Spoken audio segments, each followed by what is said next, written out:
جو کہہ رہے ہیں کہ یہ کالا قانون ہے ان کا منہ کالا ہو جائیں گے۔ جب سے میں پیدا ہوا ہوں یہ دہشت گردوں کا جماعت کا راج رہا ہے اس شہر میں۔ جب سے میں پیدا ہوا ہوں یہی مصطفیٰ کمال، یہی وسیم پتہ نہیں کیا نام ہے اس کا، یہی لوگ اقتدار کر رہے تھے۔ پاکستان مرد آباد کہنے والے جماعت اب پاکستان پیپلز پارٹی کو لیکچر دینے کی ہمت کیسے رکھتے ہیں؟ ہم وفاق پرست ہیں، ہم پاکستان زندہ باد کہنے والے ہیں، تم پاکستان مرد آباد کہنے والے ہو۔ کسی کو یہ ہمت نہیں ہونا چاہیے، یہ غلط فہمی نہیں ہونا چاہیے کہ اس لیے کہ میں پیار سے بولتا ہوں، ہنس کے بولتا ہوں کہ ہم اس صوبہ میں یا اس ملک میں الطاف حسین کی سیاست کو جگہ دیں گے۔ دہشت گردی کو ہم ٹی ٹی پی سے نہیں مانتے ہیں، انتہا پسندی کو ہم دہشت گردوں کے گروپ سے نہیں مانتے ہیں، اور یہ جو کراچی کے جماعتیں تھے ان سے بھی نہیں مانتے ہیں۔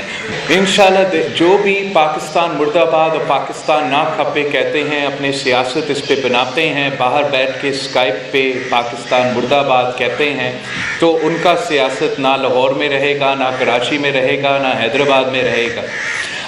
اور ہم سچائی میں یقین رکھتے ہیں، نیک نیتی میں یقین رکھتے ہیں، اپنے منشور پہ اور اپنے اصولوں پہ سیاست کریں گے۔ میں نہیں سمجھتا ہوں کہ نون لیگ سندھ میں گورنر راج کا حمایت کر رہی ہے، اور جو انگیجمنٹ ہمارا جماعت نے، ہمارا لوکل لیول نے ان کا صوبائی صدر کے ساتھ کیا ہے وہ بہت پازیٹیو رہا ہے، بڑا پازیٹیو کنٹریبیوشنز دے رہے ہیں۔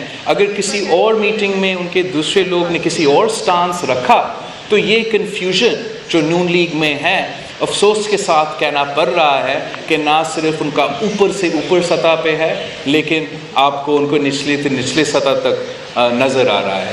میرا نہیں خیال، پتہ نہیں کس نے حمایت کی گورنر راج کا، میرا نہیں خیال کہ وہ نون لیگ کا اصل پوزیشن ہے، اور جو وہ ایم کیو ایم ہے، پاکستان مرد آباد کہنے والے کو کوئی جگہ نہیں ملے گا سیاست کرنے۔